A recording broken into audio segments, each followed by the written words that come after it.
outil de sélection. Donc, si je reviens à la vue 3D, alors regardez, je profite de l'occasion pour vous dire, là, j'ai plusieurs fenêtres ouvertes. Si je veux garder qu'une seule, je sélectionne une seule et après, je vais faire fermer toutes les fenêtres inactives.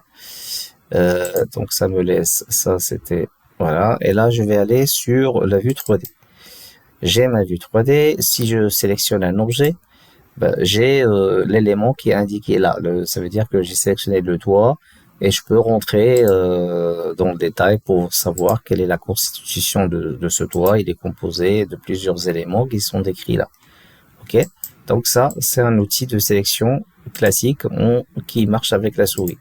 J'ai la possibilité avec la souris de sélectionner comme ça, mais tous les éléments qui sont à l'intérieur de mon rectangle sont sélectionnés, y compris ceux qui dépassent le cadre du moment qu'une partie est sélectionnée.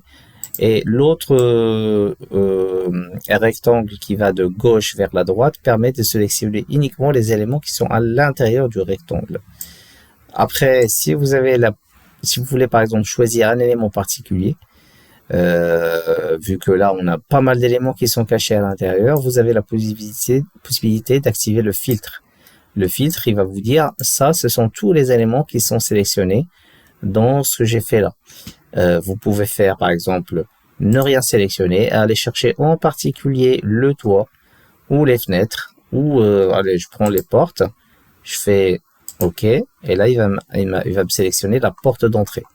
Vous voyez, c'est un moyen très, très utile pour sélectionner des objets quand vous avez une maquette complexe. Si je refais la même chose pour sélectionner le toit, je vais faire filtre, ne rien sélectionner, et là, je vais chercher le toit. Tac. Et là, il m'a sélectionné le toit, y compris le toit de l'auvent.